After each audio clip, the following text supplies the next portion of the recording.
Did you ever think about restoring a wooden boat, but you don't know anything about them? So did I. So I bought a book, I bought a boat, and I put it in my pole barn. Welcome to the wooden boat shed.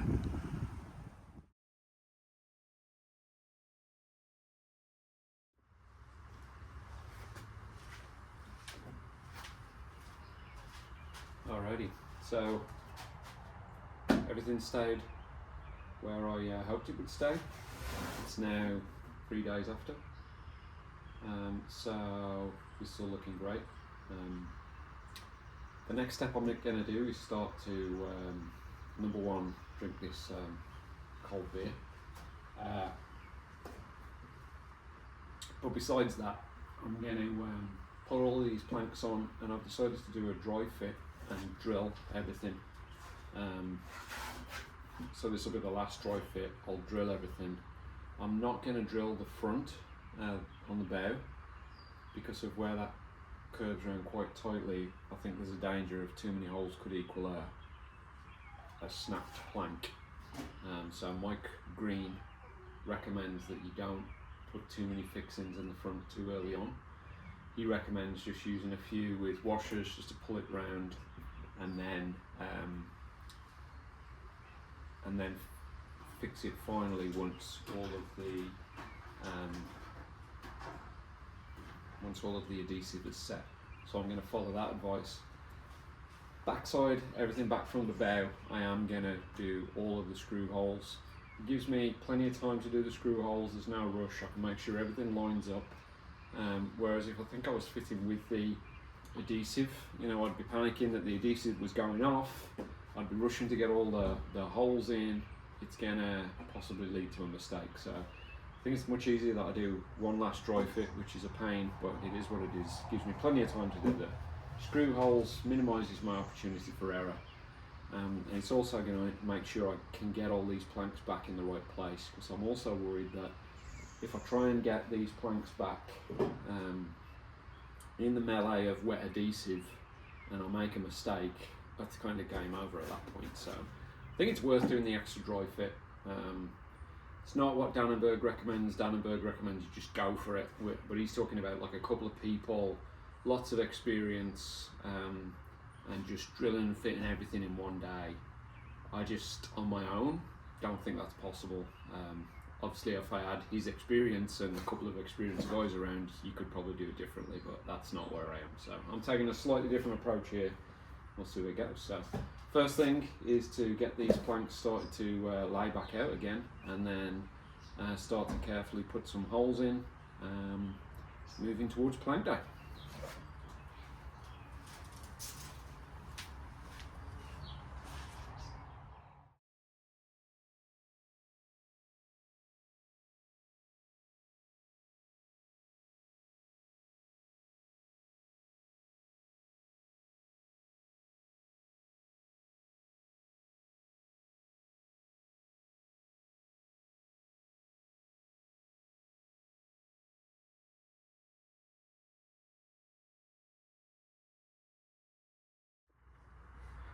So what I've got here is I've got it laid out with the spacers that I originally put in place. Of course, now I've got the plywood between me and the pilot hole. So I'm just trying to hit through the plywood only, like that, hoping to hit that pilot hole that sits underneath there in exactly this spot. And then I'm using hand screwdriver so I can feel what's going on. So there I'm through the plywood, and yeah, I'm into a hole. That is not straight oak, because that would not go in like that. So that is in the right place. Same again here, I'm through the ply and I'm in the pilot hole.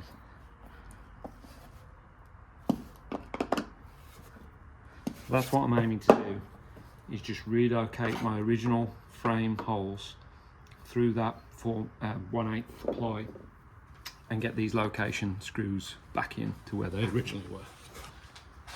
If it all goes like that, excellent.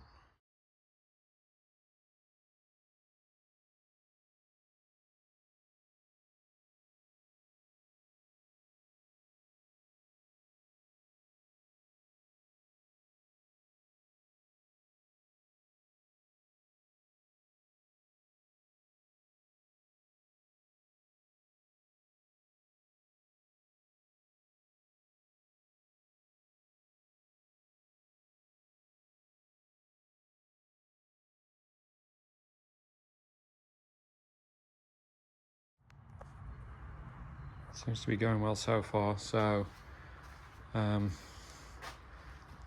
me tell you why I started from the back. Realistically, I would have started from the front ideally, to get those curves in and then pull the planks down.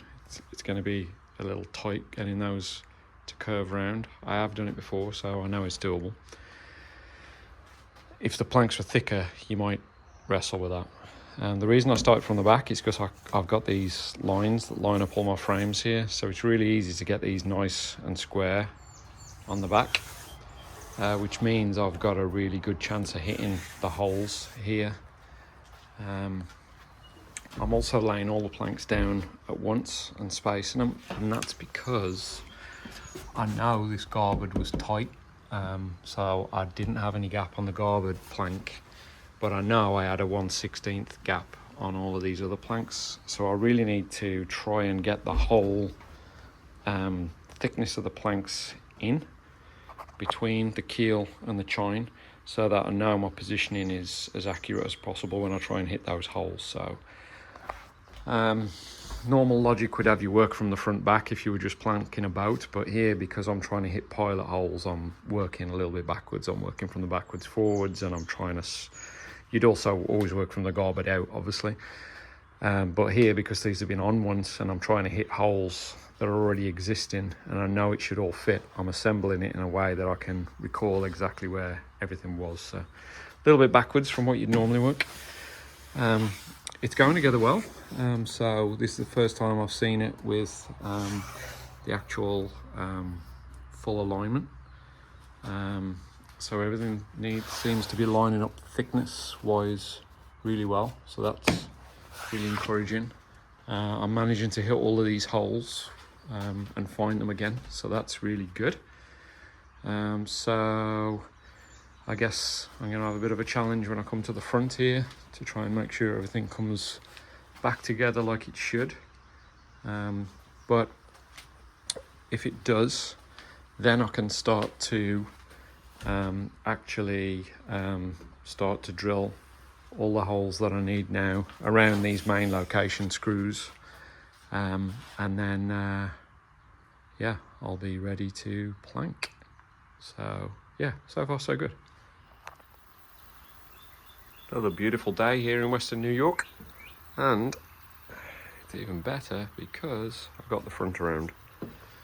So it was easier than I thought, actually. Just used my clamps, teased it around, got my spacing right, and then pulled my screws in. Did end up putting a couple of extras in, just to try and get it laying nice and flat. So pleased with it. It's come together well. So the next step now will be to start to drill all of these holes, including where I need butt blocks. Those butt blocks can actually go in as well underneath and be 5200 in place. So all the screw holes have got to go in now, with the exception of I'll be careful on the front here, because obviously this is under tension. Don't want to go screw crazy and cause a plank to crack. So went easier than I thought. I was just really careful with the technique that I used. So obviously I'm trying to get these screws in back into holes which are essentially blind now because I've got the ply sitting on the top. So if you look at this cross section of frame here, I'm trying to I've got holes pre-drilled already in that frame that I need to hit. But I've now put the plywood layer on the top, so I don't know where they are. So I had to lay everything back out where I thought it was, and then I just carefully just drilled really lightly through the ply here, and that enabled me to get the screw through, and then I could tell by the way it was screwing in whether I was hitting the hole or not. And I'm glad to say that yeah, by using that technique and just being really careful not to drill a second hole, just literally just drill through the ply, I was able to find all the holes that I'd already got, and everything went back in. So calling that a win, thank goodness. Okay, next step is going to be to drill as per the original starboard garboard. Starboard garboard, starboard garboard. Can you say that 3 times real fast? Starboard garboard, starboard garboard, starboard garboard. What's left of the starboard garboard anyway. As you can see, it's pretty worse for wear. So I'm going to need to make note of where all these holes are, because obviously they're there for a reason. They're avoiding the weep holes which are underneath there. So that's the channel underneath there where there is no frame, where the water runs. So that's why these are all offset back, as you can see. So I need to duplicate this pattern as close as I can, ready to fit this thing. Alright, just did my first test fit, worked out great. You can see the screws below the surface. Very nice, happy with that. So let me show you how I got it. So what I've done is made this little fixture. This is a piece of batten material. It's exactly the same size as the battens underneath. So I know I need to hit the screws in the center. The plank line would be here, plank joint would be right in the center of the batten here, because we know already we set all of those dead central. So knowing all my plank lines are central, if you remember I made that other little tool that I used for that.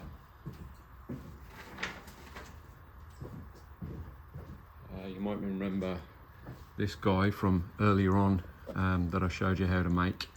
And basically what I did with this was I knew how to hit exactly the center of the batten with the plank. You can see that lines up perfect.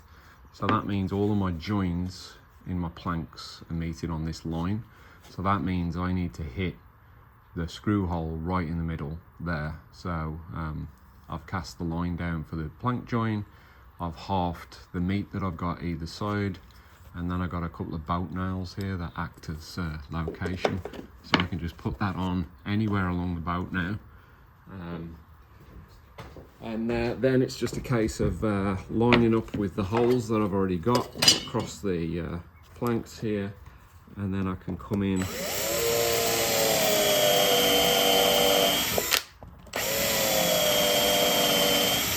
I can start my holes off. Now I know I'm right on the line, right in the center where I need to be.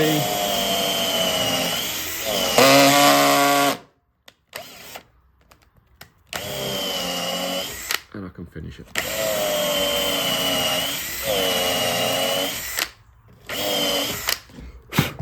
There you go, perfectly centered. Perfectly centered between the battens, there underneath, and ready to go. So I've got to do that a million more times.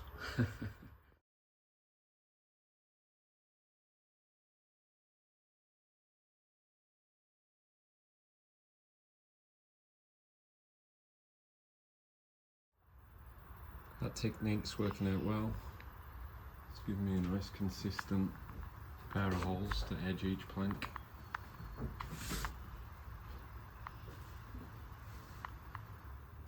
So that's about all I've got time for this week, because my daughter's playing in a soccer tournament, so I need to go and watch her do that. Less than 25% of the people who watch these videos are subscribed, so did want to ask one favour. Subscribing to the channel's free, but what it means is it means I'm got half a chance of getting closer to monetizing this channel. If you read my goals on the channel, ultimately my aim is to monetize the channel to pay for the restoration of a boat start to finish, and I'll document that all the way through to give you guys really good detail on the techniques that I use. So if you wouldn't mind subscribing, that'd be a huge help towards that goal. And hopefully you can carry on picking some tips up from the mistakes that I make and the lessons that I learn. Thanks, bye.